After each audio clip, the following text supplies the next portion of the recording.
In the spring of 1989, I'm anchoring the 5 o'clock news, and we would have a 5-minute nightly interview segment, a live interview with somebody on the set. Our guest on this particular day canceled at a last minute. I'm thinking, who could we get to fill this? I called up John Lear. I said, you said you had a guy who was going to work out there and maybe work on flying saucers in the desert. Can we talk to him? I don't even know his name. We put a silhouette, we created a silhouette interview.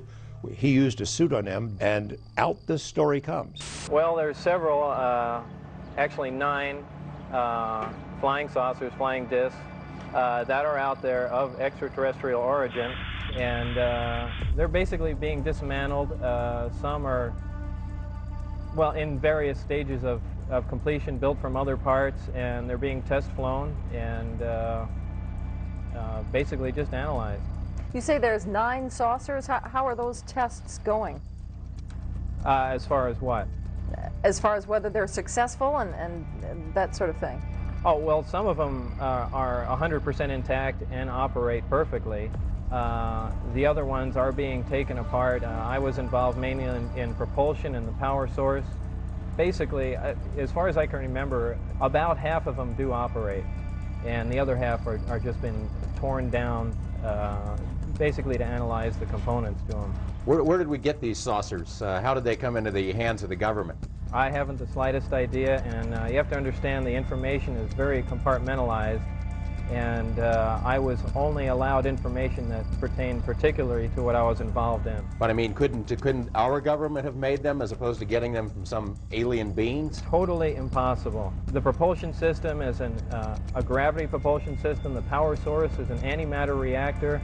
This technology does not exist at all. He said, well, this is technology that we do not have. We were reverse engineering it, and I didn't know what that meant. I'd never heard of it before.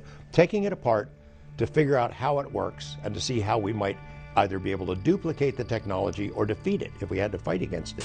In fact, one of the reasons that I'm going forward with this information, it's not only a crime against the American people, it's a crime against the scientific community, which I've been part of for some time, or actively trying to duplicate these systems, yet they are in existence now and basically in the hands of the government. What would happen to you if the government learned that you were giving us this information? Anything could happen. I don't know. I haven't the slightest idea. Well, you said you referred to getting into trouble. Have you had some repercussions already? Yeah, I've been threatened with being charged with espionage. I've had my life threatened by them, my wife's life threatened by them, and I mean, I don't know where else you can go from there. Will the government ever tell us about the testing, and do the Soviets know about this? The Soviets were involved at some specific point. They were kicked out of the program rather abruptly in the middle. I don't know why that was or what happened. They're not very happy about it, and as far as them revealing it, I'm sure they have every intention of claiming that all the technology was developed here, and it was absolutely not. If the Soviets were kicked out of this testing program, why wouldn't they tell us about this? I have no idea. They weren't allowed all the information. Apparently they had some, and we were basically trading with them. As far as whether they have discs or not, I don't know. I don't even know if they had knowledge that we actually had any there. But they were involved to some extent, and I don't know how much. What about aliens? Any of those up there at Groom Lake? I really want to steer away from that right now.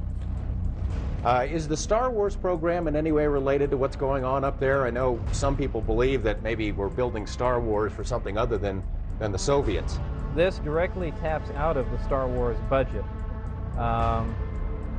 which is very hard to follow because it requires huge amounts of money. It also it taps out of a lot of other places too that would be very hard to track down. But yeah, Star Wars is directly related to it.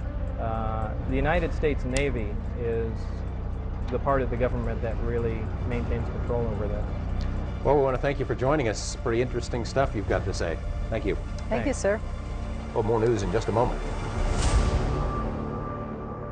I mean, we couldn't get away with it now. We'd done no vetting at all, had no business doing it. He tells me this story. The phones go crazy. I get pulled off the set and pulled into the news director's office. The general manager comes back. What the hell was that? Is this for real? What did you just do? I said, look, I don't know if it's real. I have no idea. We just wanted to do an interview, but I'm going to find out. Coming up,